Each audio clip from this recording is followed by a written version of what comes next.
Hello, welcome to the channel. पहले हम Nifty का वीकली एनालिसिस देखेंगे, उसके बाद हम कल मंडे के दिन कैसे काम कर सकते हैं वो देखेंगे। तो वीकली एनालिसिस की अगर बात करते हैं, लाइफ टाइम हाई लगभग हमारा 25,078 का हमारा लाइफ टाइम हाई है और उसी के आसपास ये है 25,823, 24,823 के आज के दिन की क्लोजिंग है। तो ये लाइफ टाइम हाई के आसपास ही है।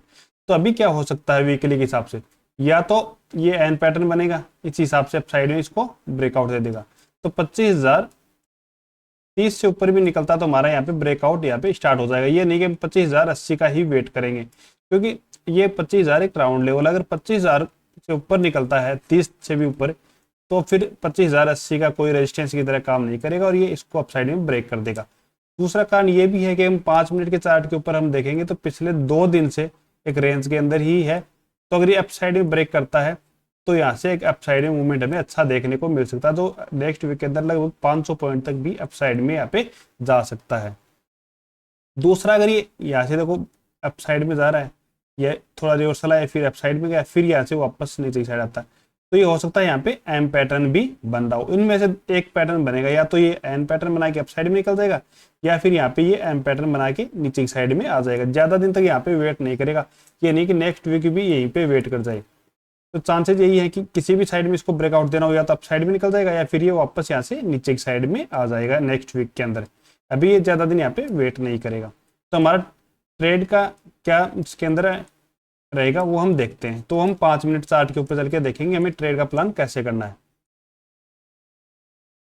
तो मैं इसको थोड़ा सेट कर लेता हूँ यहाँ पे।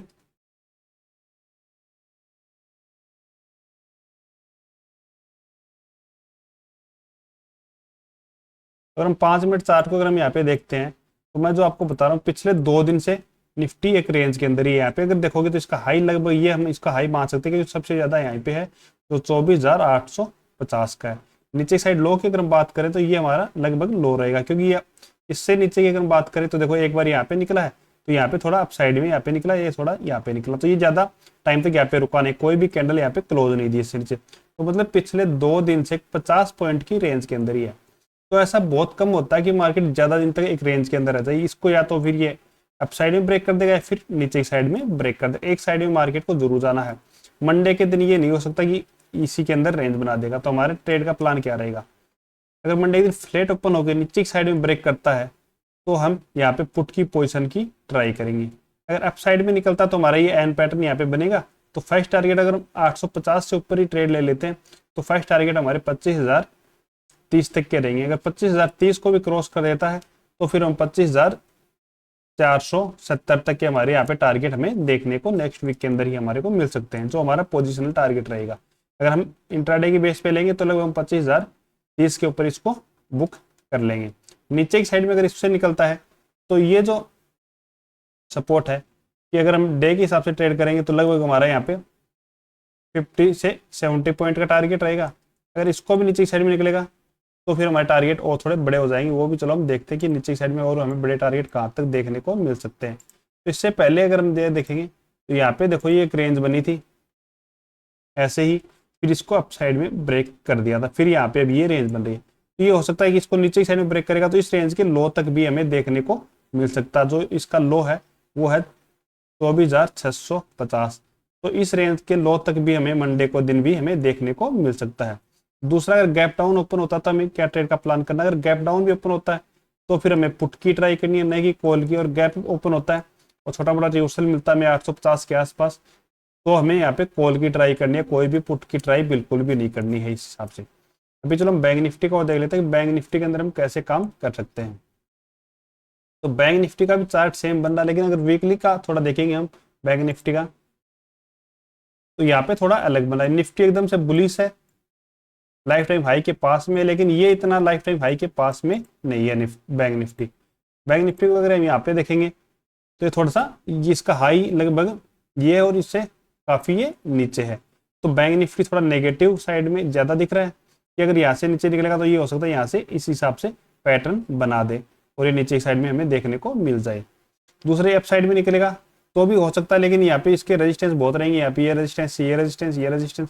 तो अप साइड में निकलेगा तो ये धीरे धीरे निकलेगा इनको रेजिस्टेंस को ब्रेक करता हुआ, लेकिन अगर नीचे की साइड में आना है तो इसका नेगेटिव प्राइस एक्शन भी हो जाएगा और ये नीचे की साइड भी अच्छा यहाँ पे आ सकता है।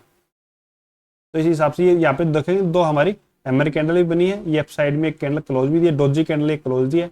तो इस डोजी का अगर अप साइड में ब्रेक करेगा तो हमें अप साइड के हिसाब से ट्रेड का प्लान करना है, इसको नीचे साइड में ब्रेक करता है तो हम नीचे के लिए प्लान कर सकते हैं। ये हमारा वीकली के हिसाब से यहाँ पे हम ये थोड़े टारगेट बड़े ले सकते हैं, लेकिन हमें ट्रेड कैसे करना है ये नहीं कि वीकली का चार्ट देख के ट्रेड का प्लान कर लें, क्योंकि इसके अंदर हमारे एसएल बड़े हो जाते हैं। तो हमें ट्रेड तो 5 मिनट 15 मिनट के चार्ट को ही देख के लेना है। अगर साथ में ये भी ब्रेक हो रहे हो तो हम टारगेट को थोड़ा बड़ा कर सकते हैं, इसी हिसाब से हमारा प्लान रह सकता है। लेकिन ये नहीं हमें नहीं करना है कि एसएल जैसे इसके अंदर हमने बैंक निफ्टी के अंदर ट्रेड ली और 1000 पॉइंट का एसएल ले लिया, तो इतना बड़ा एसएल हमें बिल्कुल प्लान नहीं करना। एसएल का प्लान तो हमारा ये रहेगा 100 से 200 पॉइंट का एसएल हमें लेना, इससे बड़ा एसएल का प्लान हमें कभी भी नहीं करना है। अभी चलो हम 5 मिनट के ऊपर देखते हैं कि इसके अंदर हम काम कैसे कर सकते हैं। इसको मैं थोड़ा सेट कर लेता हूँ अभी।